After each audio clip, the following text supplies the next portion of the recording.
Bueno, pues como bien comentaron, eh, ha causado bastante polémica, bastante confusión y bastante preocupación el tema del registro ante el padrón de la Secretaría del Trabajo.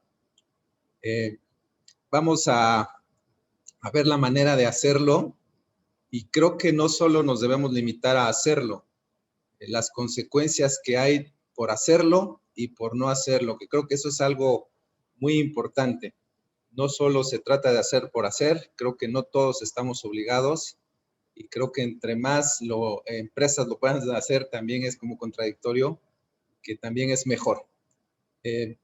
Siempre me gusta empezar comentando alguna frase en especial y hoy no me lo van a creer. Es una frase de una persona que quizás muchos conozcan, es un actor estadounidense que dice que uno no paga impuestos, ellos nos cobran impuestos. Y esto me lleva mucho al tema porque hablando de la reforma laboral, como todo mundo le llamamos, creo que pocos hemos dejado de lado el tema de que no es una reforma laboral. Creo que hay que empezar a distinguir que se trata de una reforma recaudatoria. Ni siquiera la llamo fiscal, sino que la llamo recaudatoria. Eso es lo que está pasando con este tema de la inscripción en el REPSE que se deriva de la reforma a leyes laborales, de seguridad social y obviamente fiscales, ¿no? Pero al final de cuentas vamos a ver que es un tema 101% o el más por ciento que se pueda recaudatorio. ¿Cómo empieza la historia? Bueno, pues la historia empieza a partir del 23 de abril y todo lo que ya se había venido comentando meses y años atrás, quiero pensar, en donde nos reforman 7 leyes. Bueno, una de la Ley Federal del Trabajo, la principal y la que le da origen a toda esta teoría de pensar que es una reforma laboral. 2 de seguridad social, 2 leyes de seguridad social, que es las más conocidas o las que todo el mundo tenemos presente, IMSS e Infonavit. 3 leyes en materia de impuestos, que son el Código, la Ley del Impuesto sobre la Renta, la Ley del IVA, y una ley en materia gubernamental, que es la Ley Federal de los Trabajadores al Servicio del Estado. Estas 7 leyes se reformaron para darle origen a toda la situación que estamos viviendo hoy en día. Creo que ustedes también han estado al pendiente de las notas periodísticas y toda la polémica que ayer, antier, se ha desatado en cuanto a los plazos, ¿no? Algo que vamos a comentar ahorita más adelante. La Secretaría del Trabajo emitió en su página este resumen de lo que es la ley o de la reforma. La llaman de la reforma en materia de subcontratación. Dice el punto número 1 y muy importante, se prohíbe en las actividades esenciales de la empresa y su actividad económica preponderante. Esto, créanmelo, no es nada nuevo. Esto ya existía en el derogado artículo 15A, un artículo que nació en el año 2012. Esta situación ya se regulaba.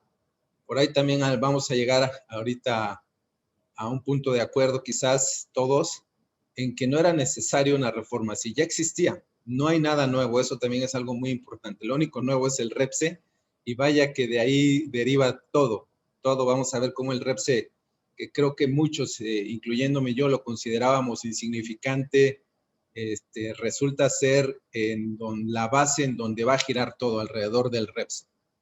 Dice que entonces al prohibirse la contratación de personal o la subcontratación de personal, solo se permite la subcontratación de servicios y obras especializadas. Hasta aquí creo que nada nuevo. Dice el punto 3 de la lámina, ¿no? Que las empresas que reciben servicios especializados deberán responder frente a los trabajadores en caso de incumplimiento, tampoco nada nuevo. Y este es el punto importante y esta es la materia de nuestra plática del día de hoy.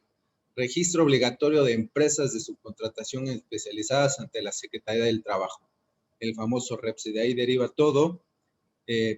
Habla también el que hay una armonización, dicen, de las leyes fiscales, ¿no? Dice, para evitar simulación y defraudación fiscal, se homologan los criterios del Código Fiscal, ley del ISR, IVA y ley federal del trabajo. Yo creo que no se homologaron, sino que cada uno trae una cuestión muy diferente. No van por caminos diferentes, pero al final del día lo que tenemos que contar mucho es el REPSE, el artículo 15 de la reforma a la Ley Federal del Trabajo, no lo olvidemos, el artículo 15D del Código Fiscal, no lo olvidemos, y el 108 no los vayamos a olvidar, porque creo que ahí está la clave de esta reforma.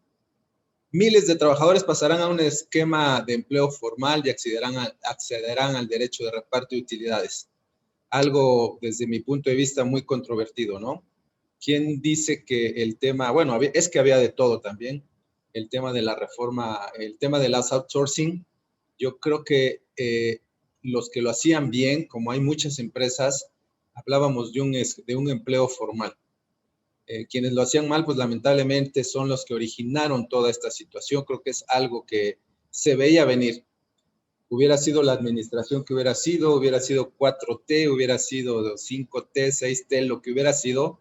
Creo que esta era una reforma que se veía venir por el mal uso que ya se estaba haciendo de la figura, ¿no? Creo que se estaban afectando derechos de los trabajadores y en ese sentido creo que la reforma era un mal necesario.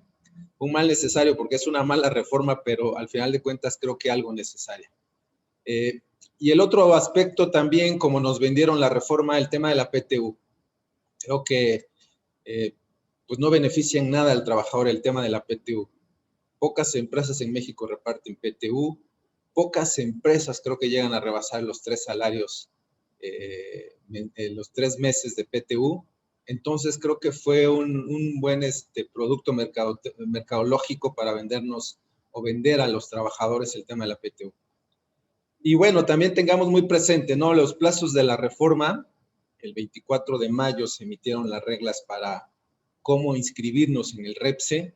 Se les dieron a las empresas 3 meses que se vence mañana para el tema de, ¿cómo llamarlo? La transferencia de personal o la migración de personal de una empresa outsourcing, insourcing a una empresa que realmente es la que realiza las actividades productivas.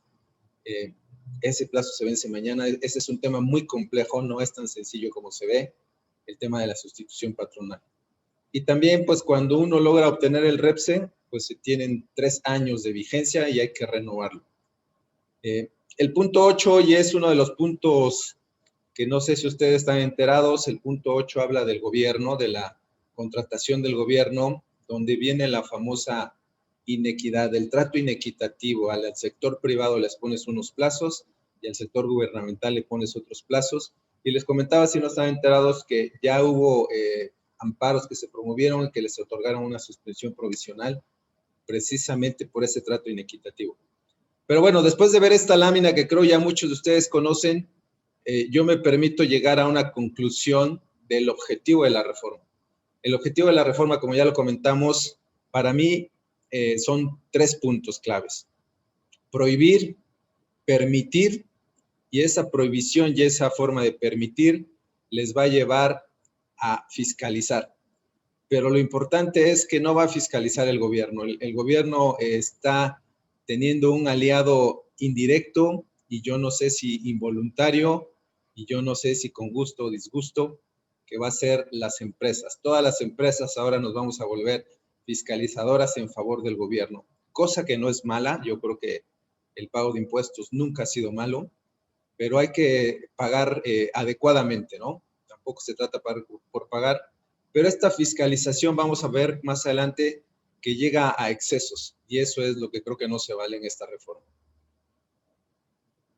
¿Qué hay para las empresas? Vámonos del otro lado, ¿no? El gobierno cumple su objetivo, esos 3 aspectos de prohibir, permitir y fiscalizar los va a cumplir adecuadamente, quiero pensar. ¿Y qué va a pasar del otro lado, del sector productivo? ¿Qué tienen que hacer las empresas? Yo creo que desde hace muchos años ya se venía diciendo, ¿no? Como Pedro y el lobo, ahí viene el lobo, ahí viene el lobo, y nadie nos las creíamos.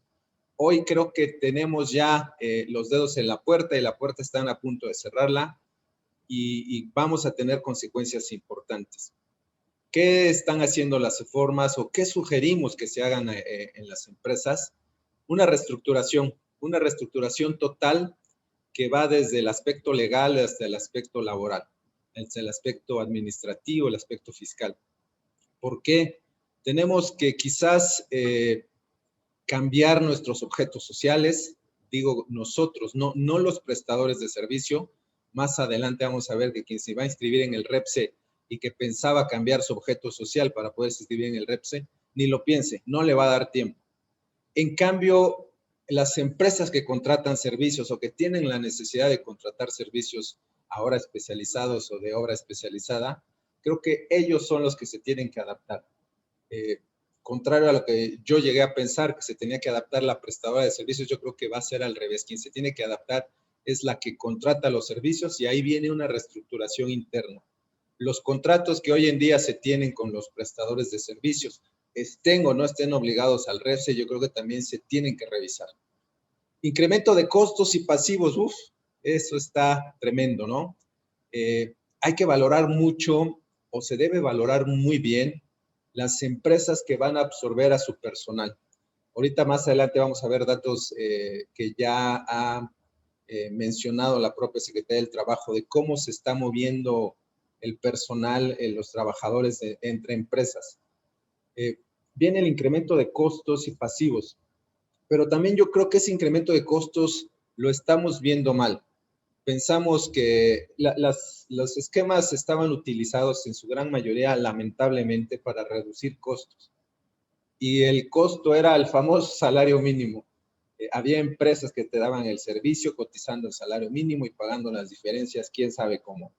Y el contratante de esos servicios decía, oye, es que si hoy en día yo tengo que registrar a mi trabajador con su salario real, que no es un salario mínimo, voy a poner que son 5 salarios mínimos, pensamos que si por un salario mínimo pagamos 100 pesos de IMSS, vamos a tener que pagar por 5 salarios mínimos 500 pesos de IMSS. No es así. Hay que tomar en cuenta que el IMSS se calcula en base a una cuota fija y en base a una serie de porcentajes por cada rama del seguro que se aplican al salario base de cotización. Y realmente de 1 a 5 salarios mínimos no es un crecimiento exponencial de 5 veces. Yo creo que se va a 2 o 3 veces, pero no es tal. Entonces, en ese sentido, sí va a haber un incremento de costos y hay que valorarlo mucho, ¿no? Cómo se va a hacer ese registro de los trabajadores en la empresa. Pasivos, pues los pasivos laborales que hoy en día traen las empresas en el tema de sustitución patronal, inclusive las NIF, por ahí está muy de moda ahorita la NIF D3 que habla de pasivos laborales, hay que tenerla muy presente. No es sencillo el pensar absorber mañana a los trabajadores y decir ya cumplí. Hay que valorar porque ese pasivo laboral se tiene que registrar en las empresas y vaya que eso puede significar pues un tema muy trascendental en la productividad o en la rentabilidad de las empresas. Administración de riesgos. Cuidado con este aspecto. Yo creo que todo tiene un riesgo, pero hay que saberlo manejar. Yo siempre digo, el pagar impuestos y el no pagar impuestos tiene el mismo riesgo, ¿no? Porque a veces es factor suerte y a veces son otro tipo de factores, porque hay veces que no se pagan impuestos, pero no se engaña, y ese riesgo, pues creo que es administrado. Hay veces que no se pagan impuestos a través de engaños y ese es un grave riesgo, ¿no? Entonces hay que saber administrar el riesgo en las empresas. Ese es un aspecto que también tenemos que ir valorando o se deben ir valorando en las empresas. Rediseñar el modelo de negocio. Creo que esto es un tema muy interesante. Hay estadísticas. Yo siempre digo, si las empresas traen un outsourcing y traían afuera al personal al 90, al 95 o al 100% de su personal, y hoy en día, claro que tienen la necesidad de tener un registro patronal y tener sus propios trabajadores, yo creo que no necesariamente es esencial atraer o registrar o absorber al 100% de los trabajadores. Creo que tenemos que valorar ahí el tema, rediseñando el modelo de negocio, ¿no? Con qué trabajadores sí funciono, con qué no funciono. Hoy en día está el tema también del teletrabajo, hoy en día está el tema del home office, aspectos que tenemos que valorar en el modelo de negocio. Estos puntos son para mí los importantes. Creo que es básico tener la asesoría adecuada o hacer el estudio interno adecuado para poder hacer frente a esta reforma que creo que va a ser trascendental. Para mí este es un parteaguas que no es nada nuevo, insisto, pero va a ser un parteaguas en el tema fiscal de nuestro país. Entrando ya en materia de lo que es el REPSE, vemos que en el artículo 13 ya reformado de la Ley Federal del Trabajo, en donde habla o donde ya nos permite la prestación de subcontratación de servicios especializados, su ejecución de obras especializadas, ya nos pone la condicionante de que el contratista, hay que tener muy claro quién es el contratista, ¿no? El contratista, porque es un término que se maneja en la ley, el contratista es la persona que presta un servicio con su propio equipo de trabajo, con su propio personal. Dice que debe estar registrado en el padrón. Ya veremos ahorita cómo funciona ese registro. Pero ese artículo 13 de la Ley Federal del Trabajo creo que es la clave y nos lleva al artículo 15, que también sigue siendo el origen, que es el origen del famoso REPS. Dice también este tema de la Ley Federal del Trabajo, en el artículo transitorio segundo, le dan un plazo de 30 días a la Secretaría del Trabajo para establecer las reglas, ¿no? Dice, expedir las disposiciones de carácter general a que se refiere al artículo 15, párrafo sexto de la Ley Federal del Trabajo, que es el que habla de que las empresas deben estar registradas en un padrón de la Secretaría del Trabajo. Y efectivamente y sorpresivamente, en ese plazo lo lograron, en los 30 días lo lograron del 24 de abril que salió sí, 23 de abril, aquí la tengo, que salió ¿cómo se llama? La publicación de la ley o de la reforma. Se fueron al día 24 de mayo para publicar el acuerdo que se van a conocer las disposiciones de carácter general para el registro de personas físicas y morales en el REPS. Este nada más es el encabezado de esa publicación del día 24 de mayo. Es una publicación muy, muy básica, no es muy compleja, pero creo que muy interesante, ¿no? Yo estoy casi seguro que todos ustedes ya la conocen y es algo que debemos tener muy presente. De este acuerdo me permito tomar el artículo primero. El artículo primero, pues, habla de la clave de quiénes sí y quiénes no. Y es aquí donde viene la mayor inquietud, porque yo le digo a los clientes o a la gente que nos consulta que no es un aspecto legal al final del día, o no se está volviendo un aspecto legal al final del día el registrarse o no ante el REPSE. Se está volviendo un aspecto comercial. ¿Por qué? Porque pues los clientes dicen, ¿sabes qué? Ya no te puedo contratar si no está registrado en el REPSE. Aguas, aguas porque no es lo mismo que la retención del 6% en el IVA por la subcontratación de personal. Ahí fue muy sencillo decir, no te preocupes, hazme la retención y no pasa nada, y se acabó. La autoridad feliz porque recaudó el 6% de IVA desde un principio, por así decirlo, y esa política o esa teoría o esa creencia que utilizamos con el artículo 1A, fracción sexta, no es lo mismo para el REPSE. ¿Por qué? Porque si nosotros aceptamos registrarnos en el REPSE por cuestión comercial, debemos estar conscientes, en primer lugar, de toda la carga administrativa que eso significa, pero quien tiene que estar más consciente es nuestro cliente, porque para ellos va a ser un mundo de información con lo que va a tener y no sabemos el día de mañana qué tanto le va a exigir la autoridad. También hay un cuestionamiento, ¿no? Que alguien me decía, oye, es que yo sí acepté ese 6%, esa retención del 6%, ¿ahora qué hago? La autoridad ya me tiene como un prestador de o como un contratista de subcontratación de servicios. Ahora, si no me inscribo en el REPSE, ¿me lo puede cuestionar? ¿Me va a decir de la noche a la mañana dejaste de subcontratar o de hacer outsourcing? Es una pregunta interesante que yo no sabría la respuesta en este momento y creo que muchos de ustedes pueden llegar a sus propias conclusiones. ¿Qué pasará? Yo creo que posiblemente la autoridad lo dudará y va a decir, si antes traías la retención del 6%, ¿cómo es que ya no la tienes? Y creo que puede ser algo que la autoridad cuestione, pero también yo siempre pienso un dicho mexicano clásico, dependiendo del sapo es la pedrada. Si hablamos de una prestadora de servicios pequeños, creo que difícilmente la van a estar molestando. Pero si hablamos de alguien que es una empresa grande, seguramente sí puede llamar la atención el que de la noche a la mañana, después de la retención del 6%, ya no esté inscrito en el REPS y ya no preste el servicio de outsourcing. Hay que tener mucho cuidado en ese aspecto. Pero bueno, volviendo al artículo primero de estas disposiciones generales o de este acuerdo, viene la parte clave para mí que dice que el objeto es establecer las disposiciones de carácter general para registrarse personas físicas y morales que ejecuten servicios especializados o realicen obras especializadas. Este tema también es muy complejo, ¿no? Yo creo que todos realizamos servicios especializados.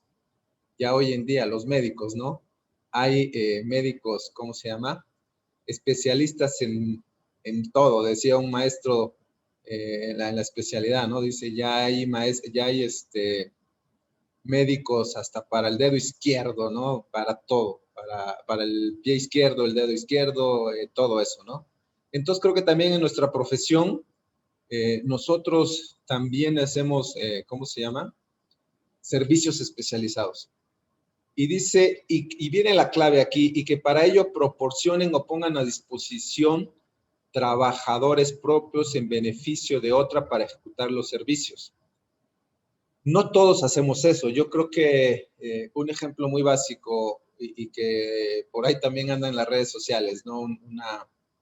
Un cuestionamiento dice, si yo soy una empresa que pongo aires acondicionados, pues no pongo personal a disposición porque me contratan las grandes constructoras y me dicen pon aire acondicionado en estos 10 pisos. Yo llego un día y a la semana salgo y ya las oficinas o el edificio tiene aire acondicionado.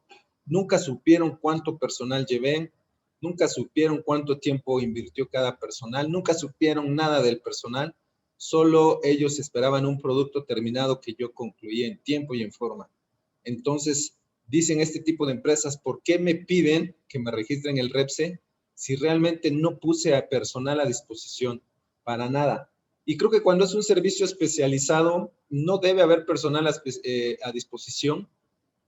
Bueno, esta es una controversia o una contradicción, ¿no? Si yo presto un servicio especializado, se supone que es gente calificada que no le voy a decir lo que tiene que hacer. Entonces, esta es una contradicción de la ley porque dice, das un servicio especializado, obviamente con personal especializado, pero te obligan a registrarte porque lo pones a disposición. Yo nunca he visto que un médico o un hospital te pongan a ti, paciente, personal a disposición para que tú les digas lo que tienes que hacer. Eso es personal a disposición. Distinto es que vamos al médico y nos sentamos y el médico hace su exploración y tiene lo que hacer, pero nunca le decimos lo que tiene que hacer.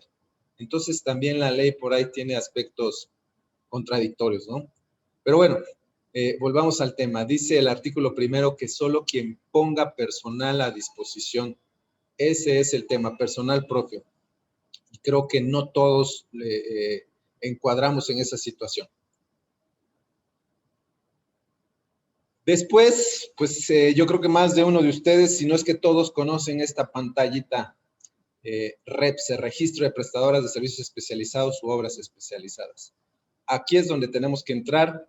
En la práctica van a ver ustedes, no sé si ven que ahí se mueve mi cursor, aquí abajito ya en la pantalla del REP se van a ver las preguntas frecuentes y hay una pregunta que aclara todo esto que comentamos, ¿no? La pregunta número 3, que si no pongo personal, bueno, también es una pregunta, decimos en los términos legales, insidiosa, que ya te da la respuesta. Dice, si no pongo personal a disposición, me debo registrar y claro, ahí mismo dice la respuesta es no, no porque no pones personal a disposición. Ayuda en algo esa pregunta, yo creo que la debieron haber hecha más clara, más estructurada, no que le hicieron demasiado básica. Entonces, bueno, vámonos hasta aquí que ya conocemos esta pantallita. ¿Qué procede después de esta pantallita? La misma Secretaría del Trabajo maneja esta lámina en su página oficial que nos dice qué necesitaremos para inscribirnos en el REPSE o nos da los requisitos. Aquí vemos que maneja 10 puntos, firma electrónica, si es cierto, nombre o razón social, si es cierto, y todos y cada uno de estos puntos es cierto lo que nos está pidiendo. Pero bueno, no sé si alguno de ustedes en la práctica ya vio que esto no es solo lo que necesitamos muchísimo más de esta información. Dice algo muy importante, deberás estar al corriente en tus obligaciones fiscales y de seguridad social. Quien deba un peso desde la segunda pantalla lo van a regresar. No pasa. Si por ahí no está al corriente en sus obligaciones fiscales, desde la segunda pantalla va para atrás. Hay que tener mucho cuidado antes de entrar al REPSE. Además de que hay que tener mucho cuidado en la cuestión de tiempo, ¿no? Si nos tardamos de más, como los portales bancarios, ¿no? Dice, ¿sabes qué? Estás excediendo tu plazo o hay inactividad. Algo similar sucede con el registro en el REPSE, ¿no? Bueno, estos no son todos los requisitos, hay que tenerlo muy claro. Aquí nos vamos a permitir enlistar algunos de los tantos requisitos que nos pide. Se repiten ya los 10 que vienen atrás.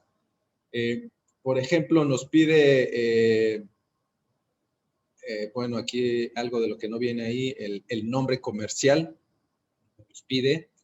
Creo que también es optativo, no es obligatorio, pero nos pide un nombre comercial. La entidad, el RFC, creo que eso no tiene nada de trascendente, es muy similar a lo que ya tenemos. Bueno, el teléfono fijo, número de celular, correo electrónico, eso también nos los pide, domicilio completo y geolocalización. No se preocupen, el REPSE ya les da la geolocalización. Del acta de constitutiva, vaya que son muy pormenorizados los requisitos como nos los pide. La actividad o actividades que desea sean registradas en el padrón. Hay que tener muy en cuenta que no nos piden que solo nos dediquemos a una cosa. Podemos registrar más de una actividad, pero bueno, también hay que ver que yo creo que entre más específicos y especializados seamos, creo que es mejor. Nos piden también el número total de trabajadores, nos piden distinguir entre hombres y mujeres, ¿no? Nos piden que busquemos una actividad económica o que empatemos nuestra actividad a la que nos dedicamos a la que maneja como catálogo el mismo REPSE. Nos piden que también nuestra actividad en el RFC y nuestra actividad en el Seguro Social coincida con nuestro objeto social. Y aguas, ¿no? Ahorita les hago un comentario a ese respecto. Dice actividad económica preponderante, promedio de sueldos, promedio de escolaridad, promedio de edad de nuestro personal, entre otras tantas preguntas que nos hacen. Entonces, cuando nos vamos a sentar frente a la computadora a requisitar el REPSE, yo les sugiero que contemos con todos los expedientes de información necesarias para no perder la oportunidad porque luego nos saca el sistema. Del representante legal, pues casi solo nos falta el iris, ¿no? Apellido, el nombre completo, teléfono fijo, celular y una identificación, CURP y correo electrónico. Y acuérdense mucho, estar al corriente a la fecha de la solicitud para que podamos repasar más allá de la segunda página. Si no, ahí nos quedamos. Les comentaba yo el tema, ¿no? De que debemos empatar nuestras actividades del RFC. Acuérdense que cuando nos damos de alta ante el SAT, ya también hay un catálogo en el que nosotros quedamos. Lamentablemente, la práctica siempre indicaba o hacíamos lo contrario. Nuestras actas constitutivas, les puedo apostar lo que quieran, que el 99% de ustedes, sus actas constitutivas traen mínimo 10 actividades a dedicarse. Si no es que 20, hasta 30, ¿no? Y lo que decimos también en materia legal, y el resumidero, ¿no? Y otras de naturaleza análoga, como la provisión social, siempre vienen hasta el final y demás actividades lícitas que permita la ley. Prácticamente se pueden dedicar a todo. Y les puedo apostar que quizás el 50% de ustedes tienen una actividad en el SAT, en el RFC, que ni siquiera aparece en sujeto social. Ese es otro detalle que también tenemos que cuidar mucho porque llegó a suceder, ¿no? Yo tengo el caso práctico de una empresa que se dedica a servicios administrativos de contabilidad y en el SAT, no me lo van a creer, aparece un tema como de administración o manejo de ¿cómo le llaman? De máquinas de monedas. Nada que ver. Y son muchos los casos así. Hay que revisar esa situación, porque creo que antes de entrar al REPSE tenemos que ir al RFC a regularizar la actividad que tenemos dada de alta en el RFC. Hay que tener mucho cuidado en eso.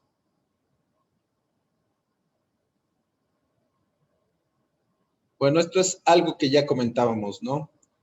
¿Qué hacer cuando un cliente te solicita inscribirte en el REPSE? Si le decimos no, corremos, corremos riesgos, ¿no? Y hoy en día creo que nadie puede darse el lujo de despreciar a un cliente, ¿no? Con la situación, con la pandemia, nadie puede darse esos lujos hoy en día. Cuando el cliente nos dice, si no me traes el REPSE, no podemos seguir trabajando. Y yo me pongo en el lugar del cliente. Yo creo que muchos de ustedes son clientes que contratan el servicio de outsourcing. Muchos de ustedes son proveedores del servicio de outsourcing. Pónganse o pongámonos en el lugar del cliente. Yo creo que más vale, ¿no? Más vale que sobre y no que falte, que nuestro proveedor tenga ese registro. Y ese registro, no me hagan caso, también va a haber quien haga mal uso de ese registro. ¿Por qué? Yo no lo dije, pero lo voy a mencionar y si alguien dice que yo lo dije, lo voy a negar. El que les va a dar la deducción automática, el hecho de que un proveedor tenga un registro en el REPSE, le va a dar al comprador y a todo mundo esa seguridad de un gasto deducible. Entonces, también esto se va a prestar a otro tipo de situaciones que no sé si la autoridad contempló o las tiene contempladas, pero se va a prestar también a malos usos. Entonces, cuando el cliente nos solicita inscribirnos en el REPSE, pues yo le diría al cliente, hay un artículo 15 de la nueva ley, bueno, reformado en la Ley Federal del Trabajo, que dice que solo es para quienes presten servicios de subcontratación, que los obligados a inscribirse en ese REPSE. Y ese artículo 15 dice que debe haber unas reglas para poderse inscribir y esas reglas dicen que solo es para aquellos que proporcionen o pongan a disposición trabajadores propios en beneficios de otra. Y aparte, el mismo REPSE maneja esa pregunta que yo les comentaba, ¿no? Las preguntas frecuentes. Si no pongo personal a disposición, pues no tengo por qué registrarme. Y en base a esto, la respuesta al cliente debe ser, ¿te pongo personal a disposición? Si la respuesta es sí, pues no queda más que reinscribirse en el REPSE. Si la respuesta es no, obviamente no hay obligación de inscribirse en el REPSE. ¿Qué hacer? Muchos clientes dicen, oye, es que la cuestión, como yo les digo, ya no es legal, es comercial. ¿Qué hacer? No podemos darnos el lujo. Yo les vuelvo, me regreso un poquito a lo comentado, le digo, no es la retención del 6%, es mucho más que eso. Estamos intentando hacer una consulta a la Secretaría del Trabajo y a la subsecretaría que maneja esto, que se me olvida el nombre, de Trabajo Digno. Estamos tratando de hacer una consulta, pero tenemos el temor de que no nos las contesten, en primer lugar, en tiempo, y en segundo lugar, que de plano se declaren incompetentes, ¿no? Porque puede ser eso también. Pero creo que esa puede ser una alternativa. Yo no sé si alguno de ustedes ya lo intentó, ya lo hizo, ya obtuvo hasta la respuesta. Quizás esa pueda ser una alternativa, hacer una consulta a la Secretaría del Trabajo, al área correspondiente, y obtener una respuesta formal. No está regulada esa consulta. Quiero pensarlo que vamos a innovar en el tema de hacer esta consulta a la Secretaría del Trabajo, pero ellos están obligados como autoridad a darnos respuesta. Dice la ley que en un plazo breve, pero pues ustedes ya saben que en la práctica un plazo breve para una autoridad, más ahora en pandemia, yo creo que no estamos hablando de menos de 3 meses, 4, si no es que hasta medio año, ¿no? Entonces hay que valorar mucho este tema, pero creo que esa puede ser una alternativa para tranquilizar al cliente. Lamentablemente el tiempo no nos va a dar, porque les digo, no nos van a contestar al día siguiente, o no lo sé, lo dudo. Yo estoy casi seguro que se van a ir a una respuesta más allá de los 3 meses, y en estos 3 meses pues ya se nos fueron los plazos para poderle presentar al cliente nuestro registro. Entonces, no sé aquí exactamente cómo decírselos, pero es un aspecto comercial que quizás tendríamos que valorarlo y decir, bueno, el cliente me lo pide, es mi principal cliente, es un buen cliente, es un cliente, hablando del modelo de negocio, es un cliente con expectativas de crecimiento y si me lo pide, pues se lo doy. pero el cliente creo que tampoco está con... Ellos lo ven desde el aspecto certeza en la deducibilidad. No creo que lo estén viendo en toda la responsabilidad que va a implicar, porque acuérdense, ya existía en el IMSS que hay que inscribir los contratos, ya existía en el IMSS que hay que presentar avisos trimestrales, y ya existía en la ley del ISR y en el IVA que hay que presentarle, que hay que exhibirle copias a nuestro cliente de todos los pagos, ¿no? Entonces, va a implicar mucho trabajo también para ambas partes el hecho de tomar una decisión. No les tengo la respuesta correcta o exacta de hacerlo o no hacerlo. Yo en lo particular, si el cliente es un cliente, bueno, el cliente es el cliente y el cliente creo que siempre hay que darle los mayores elementos para que esté tranquilo con nosotros. Y si nos los pide, yo en lo personal, si aunque no le ponga personal a disposición, pues creo que tendríamos que darle el registro. Pero bueno, también puede haber casos extremos que no hay necesidad de hacerlo y habría que negociarlo o platicarlo con el cliente, ¿no? Decirle, mira, no por esto, por esto, por esto, y quizás el cliente lo pueda comprender. Pero esto es un tema nada más y nada menos que el aspecto de deducibilidad. El cliente quiere tener la certeza de su deducción. Y aguas, porque el hecho también de tener esto no quiere decir que ya es 100% deducible. Pueden caer en una simulación, pueden caer en una confusión y también tiene consecuencias hasta penales, ¿no? Todo eso hay que valorarlo muy bien, pero de entrada yo a mi cliente le diría sí, y sobre la marcha le diría al cliente, aguas cliente, porque nos estamos metiendo en estos otros rollos que pudiéramos caer hasta en una simulación, que ahorita vamos a ver esos artículos. Creo que vamos bien en tiempo, vamos a echarle velocidad porque hay mucho material. Para poder inscribirse también la Prodecon ya nos está apoyando. La Prodecon emitió un comunicado en donde describe las tres figuras que se pueden presentar. Subcontratación de personal, estamos obligadísimos y es más, ya ni existe, ¿no? Ya no está permitida. Servicios especializados, habla ahí de quién da un servicio especializado y habla que si lo da con su personal y lo pone a disposición, pues obligadísimo a inscribirse en el REPSE. Y habla de servicios independientes, lo cual creo que esa es la salida para muchos, demostrar que damos un servicio independiente con nuestro propio personal, y la Prodecon hace una distinción cuando damos servicios independientes, dice con nuestros propios materiales y nuestros propios medios que ya manejaba la Ley Federal del Trabajo, ¿no? Tenemos computadoras, tenemos vehículos, tenemos escobas, tenemos armas, empresas de limpieza, empresas de seguridad. Eso es un servicio independiente que hay que identificar, ¿no? Yo creo que no ayuda en mucho este pronunciamiento de Prodecon, sigue la confusión, pero bueno, por lo menos creo que nos da otra luz que es los servicios independientes, ¿no? Insistir con nuestros clientes que somos servicios independientes. Entremos a la pantalla, entremos a la materia de lo que es el registro. Vámonos rápido en este aspecto porque seguro estoy que todos ya los conocen, ¿no? ¿Cómo entramos? Entramos con nuestra e-firma y van a encontrar esa pantalla donde tenemos que inscribir nuestros datos o tenemos que poner nuestro password para poder entrar. Nos pide nuestros datos generales del solicitante, RFC, nombre completo, CUR, en el caso de personas físicas, nos piden hasta clave de lector, nos piden todo. Acuérdense que hay que tener toda la información posible.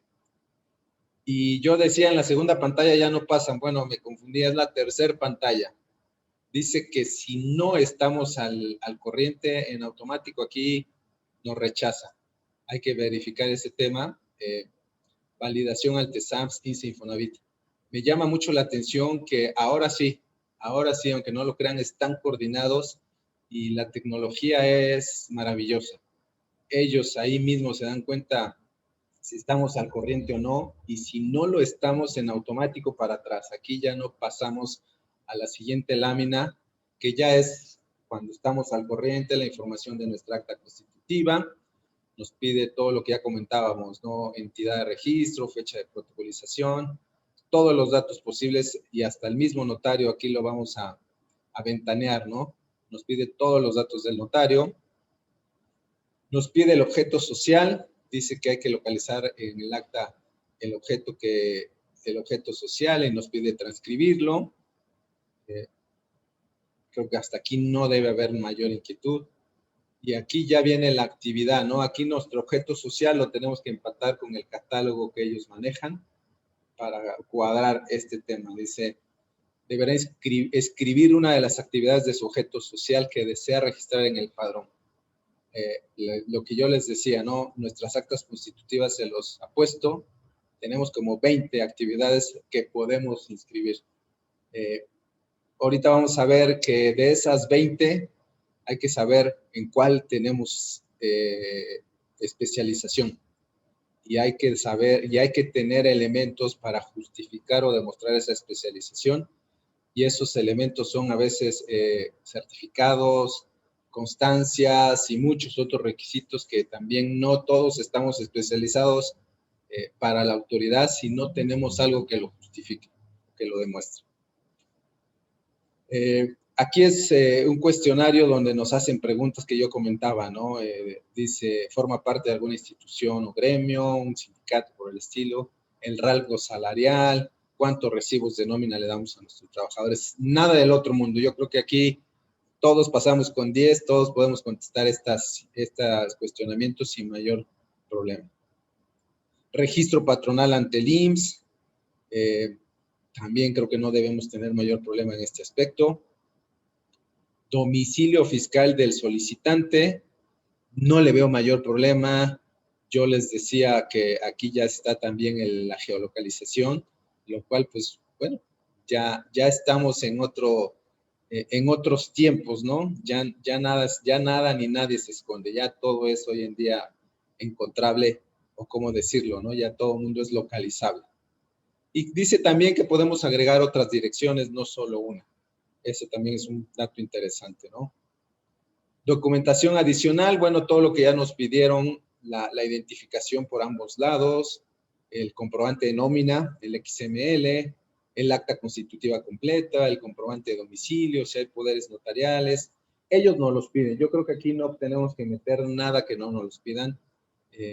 Nada más hay que limitarnos a lo que ellos nos solicitan, ¿no? Ya que requisitamos todo, dice envío de la solicitud, ¿estás de acuerdo? Por ahí también acuérdense que hay el tema de la confidencialidad al principio, donde uno tiene que decir estamos de acuerdo y le damos para adelante. Y aquí, bueno, ya que requisitamos todo, pues hay que hay que ponerle la bendición y hay que mandarlo. Plazo de respuesta. Dice que la autoridad tiene 20 días para darnos la respuesta. Esto también está en el acuerdo de la Secretaría del Trabajo. Tiene 20 días. Y hay algo muy interesante, no sé, ahí en términos legales, creo que muchos hemos hablado de la negativa ficta. Si es una ficción, es algo que que no suponemos, es algo que se presenta después de que no nos dan una respuesta, se supone que es negativa. Por eso es una ficción negativa.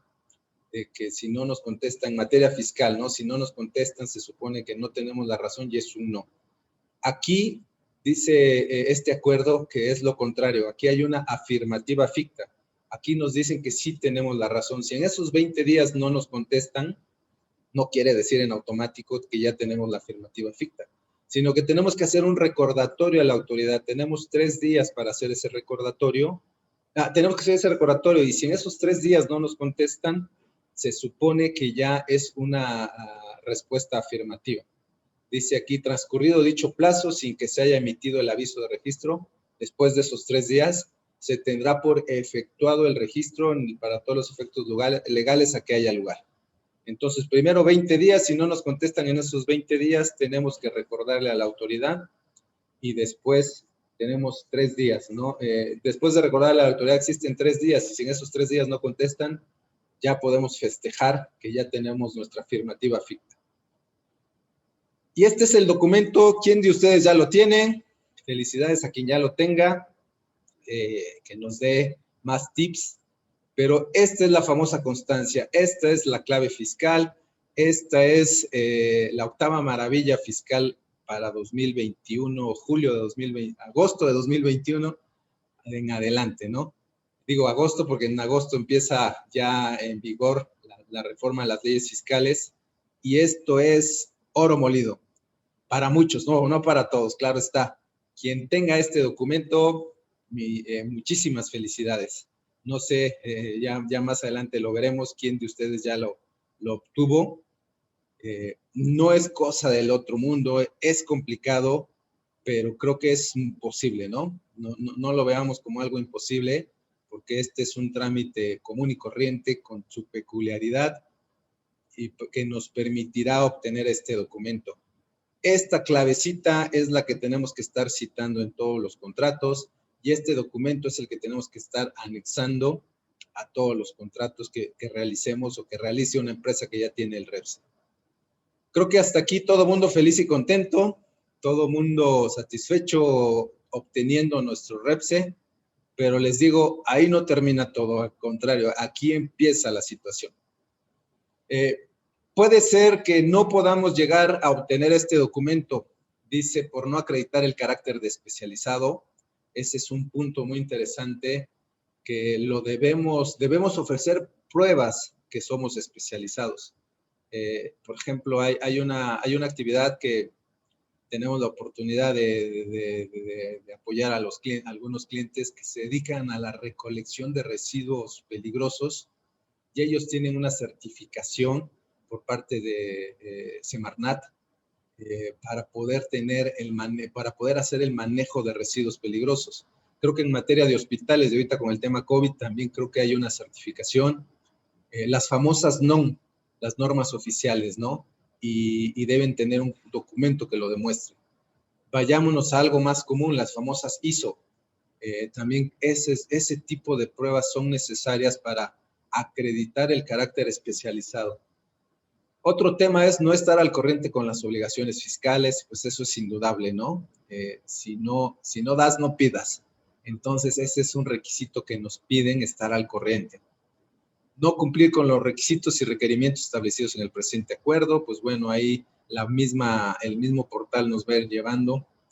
Proporcionar información falsa o documentos apócrifos. ¿Dónde he escuchado eso? Me suena conocido, dicen que hay países donde eso sucede, afortunadamente aquí no, entonces creo que no tenemos por qué preocuparnos, pero si alguien se atreve a manejar documentación que no es oficial, que es falsa, se va a meter en problemas. Y un detalle, dice que por el hecho de no estar legibles, también puede ser motivo de negativa, ¿no? Si somos muy morenitos y en nuestra INE salimos muy oscuros o no nos vemos, corremos el riesgo de que también nos den la negativa, ¿no? Negarse a atender requerimientos, bueno, ese es un punto importante. En esos 20 días que tiene la autoridad de plazo para contestar, darnos una respuesta, puede haber requerimientos de información. Ustedes ya se la saben en materia fiscal, ¿no? Los famosos requerimientos, en materia Secretaría del Trabajo también hay requerimientos. Y en este tema del REPSE puede llegar a darse el caso de que nos vayan a pedir cierta información. Y dice por ahí algo muy interesante, se detecte que los datos requisitados en la plataforma resulten diferentes o imprecisos con respecto a la información de los documentos ingresados. Aguas con cómo están dados de alta en el IMSS, aguas con cómo están dados de alta en el RFC, qué actividad se tiene. Ya se los comentaba yo al principio, si por ahí una cosa es, si nos aceptan toda esa información, ellos la pueden tener, pero si revisándola internamente en la Secretaría del Trabajo dicen, oye, estás dado de alta con una actividad muy diferente en el SAT, a la que tienes en el IMSS y a la que tienes en tu objeto social, también es una razón para la negativa. Aguas con esa información. Cancelación. No cantemos victoria por adelantado.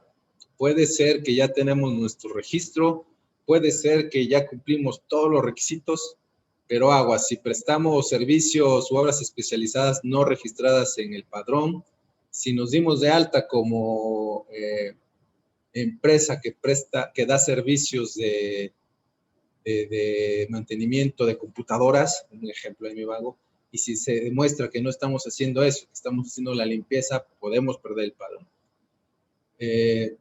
Dice que si hacemos una actividad que está en el objeto social de nuestro cliente, por eso decía yo al principio que quien tiene que modificar sus estatutos o su objeto social es el cliente, no el proveedor. Suena raro, pero creo que esa es lo más práctico y creo que eso es lo que se tiene que hacer. Quien tiene que modificar su objeto social no son los que se van a registrar en el REPSE, porque además no les va a dar tiempo, no les van a aceptar una constancia del notario de que está en trámite en el registro público, no les va a dar tiempo. Si no está inscrito en el registro público, no pasa.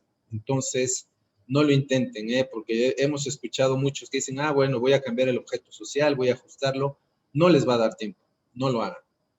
Y bueno, creo que también vienen aquí en este listado que ustedes ya conocen otros aspectos muy claros, ¿no? No realizar la renovación, negarse a atender requerimientos y demás aspectos que creo que no debe haber problema. El hecho de obtenerlo, creo que lo que yo decía, no termina ahí, ahí empieza la verdadera situación. Ya se emitió en base a la ley federal para identificar operaciones con recursos de procedencia ilícita, una resolución que modifica la forma de hacer el aviso o el registro de actividades. Esto se publicó en el Diario Oficial el 24 de mayo y ya viene muy específico para el tema outsourcing. Así todavía lo trae el formato, ¿no? Ya viene identificado el patrón, el proveedor, los trabajadores, y quien ya tenga el registro REPSE, creo que con mayor claridad y con mayor, tendrá mayor, ¿cómo decirlo? Una obligación de cumplir con la ley de lavado de dinero. Dice la ley, yo siempre he tenido mis dudas, pero creo que esto ya no te deja lugar a dudas porque el artículo 17, fracción 11, habla de algunas actividades, varios incisos, y dice que quien maneje recursos de un tercero, y efectivamente, ¿no? Cuando se da el servicio de outsourcing, se manejan recursos de un tercero, recursos financieros. Y cuando damos los servicios especializados, pues bueno, también creo yo que tengo mi duda, pero ya es más que claro que hay que cumplir con esta ley de lavado de dinero, porque sí estamos manejando recursos de un tercero. Entonces, quien tenga este registro tiene que cumplir con la ley de lavado de dinero, sí o sí. Más obligaciones.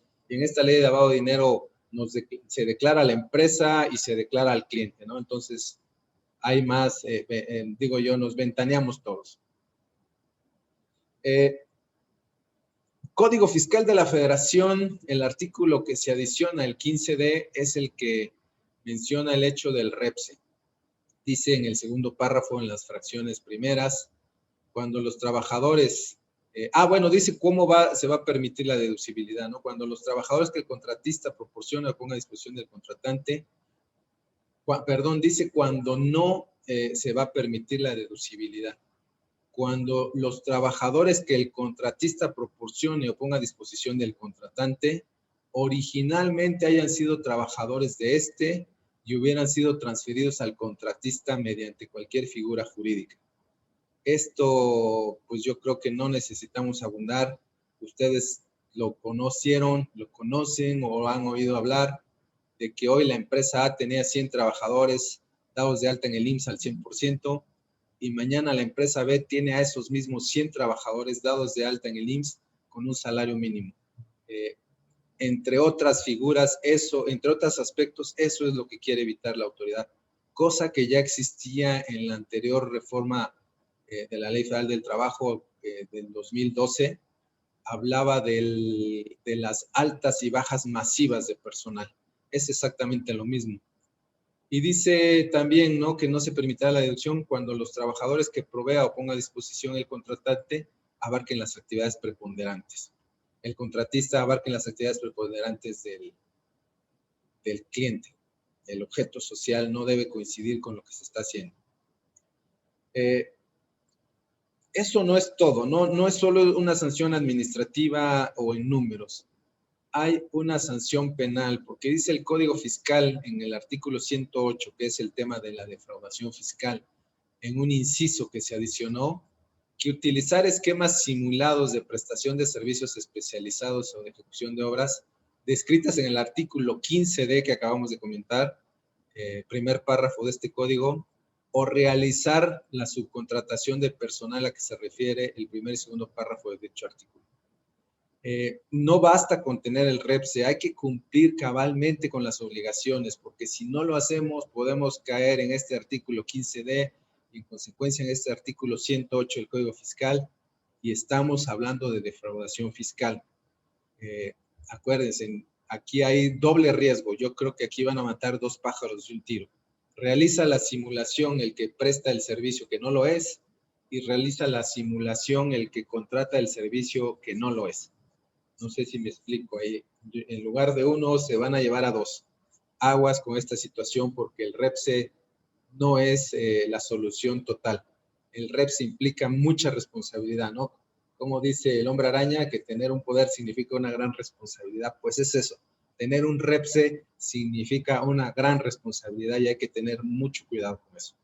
Esto es el aspecto código fiscal. Ley del impuesto sobre la renta. La fracción 27, como ustedes saben, ¿no? Dice que es el que habla del requisito de las deducciones. El artículo 27 del artículo de la ley del ISR es requisitos de las deducciones. En la fracción quinta se adicionó un párrafo que dice el contratante deberá verificar cuando se efectúe el pago de esa contraprestación por el servicio recibido que el contratista cuente con el registro a que se refiere el artículo 15, que el contratista cuente con el REPSE. Y ahí empieza el trabajo para el cliente que nos exige un REPSE. Empieza el trabajo que la autoridad fiscal se está quitando de encima para que las demás empresas se vuelvan fiscalizadoras. La recaudación va a venir por parte de nuestros clientes o de los clientes que contraten un servicio un servicio especializado u obra especializada, porque van a empezar a exigir toda esta documentación. Y van a ver que no es solo eso. Es más, esto dice que aparte se le tiene que dar al contratista sus pagos de IMSS, sus pagos de SAT, sus pagos de Infonavit y todo. Ahí empieza la verdadera recaudación que la autoridad creo que lo hizo inteligentemente. Se está quitando un trabajo de encima y a cambio va a obtener muchos beneficios. Lo mismo sucede con la ley del IVA. Artículo 5º, fracción segunda, segundo párrafo. Cuando se efectúe el pago, si se dan cuenta, es casi un calca un copy-paste de la ley del impuesto sobre la renta, ¿no? Deberá verificar que el contratista cuente con el REPSE del artículo 15 de la Ley Federal del Trabajo, y también dice que deberá pedirle sus pagos de IMSS, sus pagos de IVA, sus pagos de Infonavit y sus pagos de todo lo que tenga, ¿no? El pago de lo que manden. Todo debe estar pagado, porque si demuestran que este cliente no pidió esa información, si se demuestra que el proveedor no pagó los impuestos, es un gasto no deducible, es una simulación, es una defraudación fiscal. Va más allá de lo que nos imaginamos. Bueno, aquí ya entrando un poquito, empezando a hacer resumen de todo lo que aquí he comentado, pues las principales razones de rechazo ya decimos, ¿no? Incumplimiento de obligaciones fiscales, las actividades sujetas a registro no se encuentran en el objeto social de las personas morales, no existe coincidencia entre las actividades registradas entre el SAP y el INS, la documentación no es la idónea y no estar al corriente en el cumplimiento de todas sus obligaciones. Ahí se repite el primero y el último. No hemos visto en la práctica más opciones de rechazo que estas, ¿no? Hay que tener mucho cuidado. Debemos tener en cuenta la certificación o que se requiere algún permiso o licencia para el desempeño de servicios especializados. No es nada más porque sí que me voy a dar en servicios especializados, los debo demostrar y por ahí también está existiendo rechazo. No puedo decir que soy dictaminador si no tengo un registro del Colegio de Contadores y del mismo SAT. No puedo decir que manejo residuos peligrosos si no tengo una certificación de Semarnap. ¿Hay salidas? Claro que hay salidas. Dicen que hay un país donde todo se puede. Y digo yo, me están pidiendo una certificación, no la tengo, no me va a dar tiempo certificarme en ISO o algo. Pues existen asociaciones empresariales que no las pueden dar. Yo no lo dije, pero lo he escuchado que hay esas salidas. Todo se puede, pero vamos contra reloj. Hay que tener mucho cuidado porque ya vamos contra reloj. Cuando estemos, lo que yo siempre he insistido, ¿no? A la hora de llenar el cuestionario o el portal del REPSE, tener toda la documentación a la mano, verificar que la documentación se cargue adecuadamente, ¿no? Porque muchas veces las computadoras se engañan que ya está todo arriba, muchas veces son muy pesados los archivos y aparecen como que ya se cargaron y no se han cargado, entonces hay que tener mucho cuidado en eso. Hablando de plazos, bueno, ya desde el 24 de mayo se habilitó la plataforma, el 22 de agosto es la fecha límite para el registro en el REPSE. Dice la Secretaría del Trabajo, esto fue hace 15 días este dato, que cerca de 8,000 personas han iniciado el trámite y solo el 7% han logrado la aprobación. Yo no sé si ustedes también han seguido esta información, estas estadísticas, pero el 7% es nada. Esta nota es del periódico Reforma, de la semana pasada. Dice que el presidente de la Comisión Laboral de Coparmex comentó que entre 40 y 50% del millón de empresas registradas registradas en el RFC, planean inscribirse en el REPSE. Esto significa que hasta 500,000 empresas podrían presentar el trámite. Y de las 500,000, solo van 8,000. De las 500,000 que lo pretenden hacer, solo van 8,000, pues nada. También comenta, ¿no? De que, dice, antes de la reforma se estimaba 4.7 millones de trabajadores subcontratados.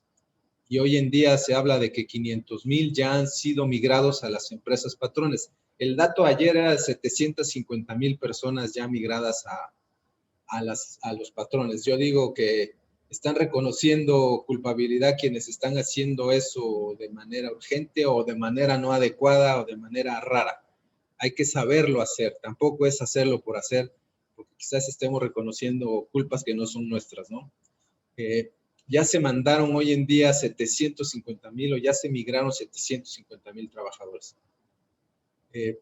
Y según este directivo de Coparmex, dice que las autoridades son responsables por el lento avance. Yo creo que, pues sí, y no solo las autoridades, yo creo que aquí hay que compartir responsabilidades. Nosotros como empresas, como contribuyentes, como prestadores de servicios, como nos queramos ver, y simplemente como interesados en inscribirnos en el REPSE, también somos responsables porque les digo, el detalle más pequeño, nuestro objeto social quizás no coincide con nuestro SAT ni con nuestro IMSS, porque como buenos mexicanos dejamos todo al último y ya vamos contra el reloj. Entonces, ahí hay que compartir responsabilidades, no es de una sola persona. Ante toda esta situación, el 2 de julio, a principios del mes, la Coparmex le mandó un comunicado a la Secretaría del Trabajo pidiendo se ampliara el plazo. No dan un número exacto, solo dicen que hay que ampliarlo, ¿no? Por la saturación del SAT, por la plataforma que dicen no funciona bien. Habla por aquí de que quieren una ampliación, una prórroga, ¿no? Dice, para otorgar una prórroga suficiente al plazo concedido. Yo soy de los que piensa que va a haber prórroga, y si nos metemos un poquito en temas de política, hay un senador de Morena, Ricardo Monreal, que ya presentó o dice que va a presentar una iniciativa para que los plazos se recorran hasta el 1 de septiembre. Dice la lectura política es para quedar bien con los empresarios. Pero le ganaron la partida porque hay una senadora panista, Kenia López Rabadán, que salió mejor todavía. Dice, no, septiembre no es nada, vámonos hasta el 1 de enero del 2022. Y yo creo que es lo más adecuado. Nosotros sabemos como contadores, ¿no? Que tendríamos un ejercicio irregular con unas obligaciones hasta el 22 de abril y otras obligaciones después del 23 de abril en materia laboral, con unas obligaciones hasta el 31 de julio y otras después del 1 de agosto en materia fiscal. Y yo creo que lo más sano es, vayámonos todos juntos al 1 de enero. Creo que para mí va a ganar la partida esta del 1 de enero, pero también el orgullo de ciertas personas no les va a permitir conceder ese plazo y quizás concedan a septiembre, pero creo que algo estoy seguro que tiene que haber un plazo, no es por gusto, creo que va a ser una necesidad la ampliación del plazo, pero bueno, ya el tiempo lo dirá. Yo es lo que me imagino que puede suceder y ojalá y suceda, ¿no? Porque nos están agarrando con los dedos en la puerta. No estábamos o no estamos preparados, creo yo, porque, insisto, el tener un REPSE no es tenerlo y ya. Hay muchísimas cosas después del REPSE. Esta situación, hablando de aspectos de legalidad, constitucionalidad, y muchos dicen, vamos a ampararnos. Sí, yo creo que nada nos cuesta ampararnos, nada nos cuesta obtener una sentencia favorable, una suspensión definitiva, pero vayámonos al aspecto comercial. Yo quizás como cliente, alguien me viene con un amparo y le digo, no, ¿sabes qué? No te puedo contratar, yo mejor me voy con el que tiene el REPSE. No lo sé, ¿no? Es mi punto de vista y por eso quizás pueda resultar un poquito impráctico el amparo, pero ¿por qué no? Hay que intentarlo. Y aquí yo pongo 4 razones para, ¿cómo se llama? Para ver la posibilidad del amparo, ¿no? Creo que no es proporcional, creo que se está violando el principio de retroactividad, creo que es demasiado excesivo el castigo que están poniendo y lo más importante y lo que ya generó antecedentes, que existe un trato inequitativo. Hablando de la ley de los trabajadores del gobierno, a ellos sí les dan un plazo para arrancar con estas disposiciones a partir del 1 de enero de 2022 y a toda la iniciativa privada les ponen plazos en agosto para las cuestiones fiscales y bueno, y una vez que se dé el registro del REPSE, ¿no? Lo cual pues no se vale. Ya existe una sentencia, bueno, no es una sentencia, sí, es una sentencia que otorga una suspensión provisional a la empresa Mary Kay. Creo que todo el mundo la conoce, esta sentencia, porque se difundió en medios. Y lo que ganaron fue la inequidad. Entonces, hay elementos para hacerlo. Concluyo, como ya se los he dicho, que las disposiciones ya existían. Creo que, bueno, me voy a permitir leérselos. Dice, las disposiciones vigentes hasta antes de la entrada en vigor de este decreto eran suficientes, ya existían, no hay nada nuevo. Eran suficientes, claro está, siempre y cuando las autoridades hubieran ejercido sus facultades de fiscalización de manera puntual e inteligente y actuar en consecuencia contra los evasores. Para nadie era un secreto quiénes eran las malas outsourcing, para nadie era un secreto todo lo que hacían y dejaban de hacer, para nadie era un secreto todas esas prácticas, ¿no? Entonces creo que tuvieron su oportunidad y no la cumplieron. Razones hay de sobra y lo sabemos en este país cómo se manejan las cosas. Y bueno, y contrariamente a todo lo que debieron hacer, nos están dejando un decreto recaudatorio que pone la responsabilidad de fiscalización en nosotros los contribuyentes, lo cual va a representar para muchas empresas una carga administrativa que se va a ver afectada en su productividad. Les digo, no sabe quién pide, el cliente que pide un REPSE no sabe lo que, o no sé si esté consciente de todo lo que representa en carga administrativa. Se van a llenar de información. Yo estoy seguro que el día de mañana la autoridad le va a decir toda esa información que tienes en trailers, en cajas, en lo que tú quieras, ¿no? En bodegas, necesito que me lo organices de esta forma. Entonces no saben lo que esto va a significar. Muchas gracias. Yo les comento, tal como dice o dijo Nelson Mandela, que tenemos que estar preparados, ¿no? La educación es el arma más poderosa que puedes tener para cambiar el mundo. Creo que debemos estar preparados para esta reforma, debemos analizarla, debemos revisarla y debemos hacer valer nuestros derechos conscientemente. Gracias por su tiempo. Espero haber aportado algo a su inquietud respecto del REPSE.